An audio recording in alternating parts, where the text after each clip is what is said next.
Bienvenido a Ecos de la Historia, un podcast de historia y geopolítica, de la mano de nuestros historiadores Andreu Alegre y Álvaro Cortés.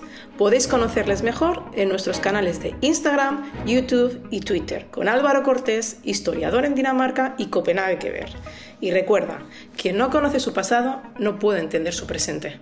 Bienvenidos un día más a esta serie de podcast llamada Efemérides de la Historia. Como ya sabéis, cada mes subiremos un podcast detallando las principales efemérides y haciendo un pequeño repaso histórico a los acontecimientos descritos. Creemos que es una manera amena y divertida de hacer un primer acercamiento a diferentes hechos del pasado. Además, como en cada podcast trataremos 3, 4 o 5 efemérides principales, vosotros tenéis la oportunidad de decirnos cuáles son más de vuestro interés para poder desarrollarlos más en profundidad en podcasts posteriores. Quedaros hasta el final del podcast porque hoy hablaremos de guerras por una taza de té, de cómo la dinamita ayuda a los científicos del mundo actual o de una coronación bastante extraña. Todo esto y mucho más en el episodio de hoy. Y sin más dilación, que empiece el juego de la historia. Y la primera efeméride de hoy he querido llamarla un motín a las 5 de la tarde. Era una noche fría de diciembre de 1773. El puerto de Boston bullía de actividad, aunque muchos residentes no sabían lo que estaba por suceder. Las calles empedradas resonaban con susurros de conspiración y el ambiente estaba cargado de tensión y expectativa. 3 barcos mercantes británicos, anclados con solemnidad, esperaban en el puerto. Sus bodegas guardaban un preciado cargamento, cajas de té, enviadas desde la lejana Inglaterra. Pero este té no era meramente un bien de consumo. Representaba la opresión de la corona que imponía impuestos sin ofrecer nada a cambio. En las sombras, un grupo de colonos con los rostros ocultos detrás de disfraces de indios Mohawk tomaban un acto de desafío. Movidos por la ira y el anhelo de justicia, abordaron valientemente los barcos. Con determinación y coraje desafiante, lanzaron cajas de este té al océano, tiñendo las aguas de un marrón oscuro. Pero el motín del té de Boston no solo fue un acto simbólico, fue una chispa que encendería una llama absolutamente imparable. La noticia del audaz acto de desobediencia civil se extendió rápidamente, avivando las llamas del descontento en toda América. En respuesta, la corona británica aprobó las leyes coercitivas, castigando severamente a Massachusetts y cerrando el puerto de Boston. Estas leyes solo sirvieron para aumentar el descontento entre los colonos, quienes comenzaron a unirse y coordinarse, sentando las bases para un frente unido. 2 años después, la tensión acumulada explotó y las primeras balas de la Revolución Americana se dispararon en Lexington y en Concord, dando inicio a una guerra que cambiaría el destino de una nación y sentaría las bases para la creación de los Estados Unidos. Para nuestra segunda efeméride he querido titularla unos premios muy explosivos. Y es que un 2 de diciembre se conmemora la entrega de los premios Nobel. Los premios Nobel son reconocidos globalmente como un símbolo de excelencia académica, científica, literaria y tienen su origen en el testamento de Alfred Nobel, quien fue el inventor de la dinamita y que además poseía también 355 patentes más de diversa índole. Fallecido en 1896, Nobel dejó la mayoría de su fortuna para crear premios a aquellos que hayan hecho el mayor beneficio para la humanidad. La primera ceremonia de entrega de estos premios tuvo lugar en 1901, premiando logros en física, química, medicina, literatura y desarrollo de la vida. Posteriormente, en 1968, se añadió la categoría de economía. Los laureados reciben una medalla, un diploma y una gran cuantiosa suma de dinero. Desde su creación, los Nobel han celebrado a personas y organizaciones que han dejado huellas indelebles en diversas áreas. Martin Luther King Jr., Marie Curie, Albert Einstein son solo algunos de los nombres galardonados elevados al estatus de iconos mundiales gracias, en parte, a este reconocimiento. En la actualidad, estos premios no solo destacan el mérito individual, sino que sirven como barómetros de avance y descubrimientos contemporáneos. Además, reflejan tendencias culturales y políticas, La elección de los laureados en ocasiones ha generado bastantes debates e incluso yo diría que bastantes polémicas. Culturalmente, los Nobel han evolucionado hasta ser mucho más que un simple premio. Ahora mismo son sinónimos de excelencia, de inspiración y de generación al querer contribuir al bienestar de la humanidad. En un mundo interconectado, estos premios recalcan la importancia de la ciencia, la literatura, la paz y el progreso humano. Para la tercera efeméride he decidido llamarla un ataque por sorpresa. El 7 de diciembre de 1941, la base naval de Pearl Harbor, en Hawái, sufrió un devastador ataque sorpresa por parte del Imperio japonés.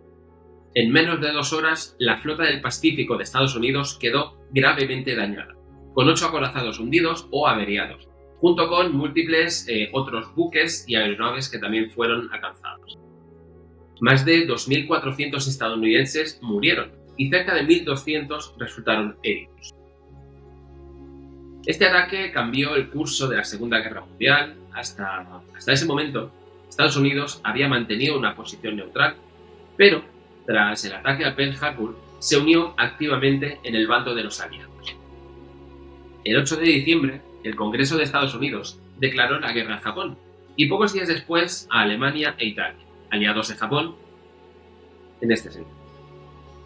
Existen teorías que sugieren que altos funcionarios del gobierno estadounidense sabían del inminente ataque japonés, pero no actuaron para evitarlo, con el objeto de tener un motivo para entrar en la guerra, lo que popularmente se conoce como causas belli. Estas teorías se basan en interpretaciones más o menos selectivas de la información y en supuestas inconsistencias en registros, en testimonios, etc. Sin embargo, la mayoría de los historiadores y expertos descartan estas teorías conspirativas, sosteniendo que, aunque hubo fallos de inteligencia, no hubo o no hay evidencias de un conocimiento previo y deliberado por parte de Estados Unidos. Las repercusiones del ataque fueron profundas, propulsó a Estados Unidos a una guerra total, alterando el equilibrio global de poder y sentó las bases para la posguerra entre Estados Unidos y las otras potencias, emergiendo como la única potencia dominante en el mundo. Y así ha seguido hasta prácticamente el día de hoy. Hoy tenemos una cuarta efeméride que en este caso he decidido llamarla un emperador revolucionario. Y es que un 4 de diciembre de 1804, Napoleón Bonaparte fue coronado como emperador. Napoleón, que era originario de Córcega, como ya casi todos sabréis porque tenéis que haber escuchado nuestro podcast sobre Napoleón que hicimos con nuestro compañero Álvaro, y si no lo habéis hecho en el momento que acabéis este podcast, os invitamos a que lo escuchéis. Napoleón, decíamos que era originario de Córcega. Comenzó su carrera militar en el ejército de la Revolución Francesa. Su brillantez táctica y su carisma le otorgaron una rápida ascensión. Durante las guerras revolucionarias francesas, ganó varias campañas militares que le granjearon el favor y la admiración del pueblo francés. En 1799, aprovechando la inestabilidad política de Francia, Napoleón lideró un golpe de Estado conocido como el golpe del 18 de Brumario, que resultó en la caída del Dictorio y en su elevación a primer cónsul de la República Francesa. Para los que no lo conozcáis, el término brumario se marca dentro de este cambio del nombre del calendario de los meses que los revolucionarios franceses introdujeron al acceder al poder. En 1802, tras un referéndum, se convirtió en cónsul vitalicio de la República Francesa. El poder y ambición de Napoleón no conocían límites. En 1804, buscando consolidar su control y establecer una dinastía, decidió proclamarse emperador de los franceses. Su elección de este título estuvo motivada por varios factores. Por un lado, quería superar a las monarquías tradicionales de Europa y al mismo tiempo evocar la grandeza del Imperio Romano. Además, ser emperador refrendaría su posición dominante en Europa y fortalecería su legado. El 2 de diciembre de 1804, en una grandiosa ceremonia en la Catedral de Notre Dame, Napoleón tomó la corona de manos del Papa Pío VII y se coronó a sí mismo emperador, simbolizando que su poder no derivaba de la Iglesia ni de otra autoridad que no fuera él mismo. Este acto marcó el inicio del primer imperio francés y solidificó el legado de Napoleón como uno de los líderes más influyentes de toda la historia del mundo. Y hasta aquí un episodio más de Efemérides de la Historia. Como siempre, os pondremos un enlace con uno de los libros que hemos utilizado para realizar este podcast. Y una vez más, recordaros que es lo de siempre. Si os ha gustado este podcast, podéis suscribiros a nuestro canal y darle like para no perderos ninguno de los contenidos que subimos periódicamente. Y también podéis dejar vuestras consideraciones, recomendaciones en la caja de comentarios que encontraréis aquí abajo, ya que eso nos ha ayudado muchísimo para saber exactamente lo que os gusta y hacia dónde debemos enfocar nuestro trabajo. Y ya sabéis también que siempre intentamos leer todos los comentarios y responderlos en la mayor brevedad posible. Así que sin más, un saludo y hasta pronto.